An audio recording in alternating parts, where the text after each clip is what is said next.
दिसतंय तुम्हाला? नाही ना. तुम्ही स्टॉप शेअर करा मग तुम्हाला दिसत. दिसतंय दिसतंय दिसतंय. सरांना हा दिसतंय पण तुम्हाला? हा, जवणे साहेबांना ते स्क्रीन ह्याच्यामुळे स्टॉप शेअर दिसत करा. नाही. दिसते का आता? दिसते. हा, राईट राईट, पहिल्यापासून घ्या. आता मी पुन्हा रिपीट करतो, पहिल्यापासून घेतो. हो. आता काय? तर ही जी काही त्रिबीज संकलनाची जी काही क्रिया आहे ही फक्त 10 मिनिटाची आहे.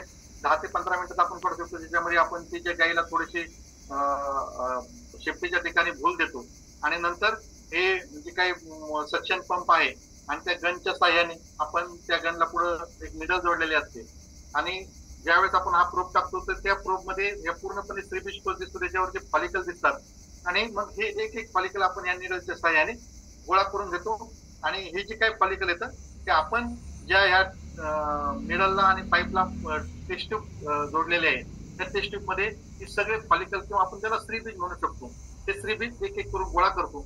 त्यानंतर ही जी काही ट्यूब असते ती ट्यूब आपल्या प्रयोगशाळेमध्ये दिली जाते आणि ह्या ट्यूब मध्ये सगळे जे काही श्रीबीज असतात ते श्रीबीज आलेले असते.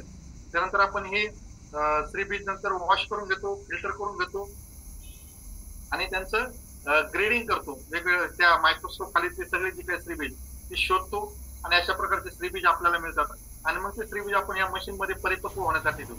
त्याला साधारणतः 22 ते 24 तास लागतात आणि मग ही जी काही परिपक्व झालेले जे काही श्रीबीज असतात त्यांना आपण 22 तासानंतर स्पर्म म्हणजे जे काही वीर्य असन त्या वीर्याच्या सहाय्याने ते फर्टिलाइज करतो किंवा त्यांच्यामध्ये आपण गर्भधारणा करण्यासाठी प्रोसेस करतो, फलित करतो आणि त्यासाठी आवश्यक असणाऱ्या बळूचं वीर्य आपण प्रोसेस करतो प्रयोगशाळेमध्ये आणि हे वीर्य आपण या जे काही ज्या डिश मध्ये आपण श्रीबीज ठेवलेलं त्याच्यामध्ये टाकून देतो. त्याच्यानंतर प्रोसेस सुरू होते फर्टिलायझेशनची किंवा फलनाची.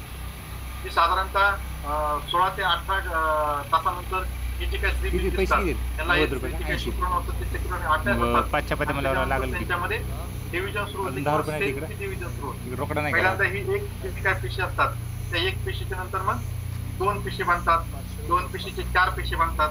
असं 500 रुपये का सगळी जी प्रोसेस असते ती आपले जे इन्क्युबेटर ठेवलेलं ते इन्क्युबेटर मध्ये चालू असते आणि अशा प्रकारे सगळ्या गर्भांची वाढ होत असते. साधारणतः 6 ते 7 दिवस लागतात हे त्रिबीजापासून आपल्याला एम्ब्रिओ बनण्याकरता आणि ते जे काही प्रोसेस आहे ते सगळं त्या मशीन मध्ये केलं जातं आणि या प्रकारचे अशा प्रकारचे एम्ब्रिओ बनतात आणि मग ते एम्ब्रिओ आम्ही ते आपल्या स्ट्रॉ मध्ये जशी आपली सिमेंटची कांडी असते तशा स्ट्रॉ मध्ये आपण ते भरतो आणि आपण ते एम्ब्रिओ ट्रान्सफर त्या दुसऱ्या गायीमध्ये करतो. जर आपल्याकडे गायी उपलब्ध नसेल तर आपण ते फ्रीजिंग करून ठेवतो. अशा प्रकारे आपण या प्रयोगशाळेमध्ये काम करत असतो, ज्याच्यामुळे आपल्याला मोठ्या प्रमाणावर वासरं वगैरे सुद्धा झालेले आहेत.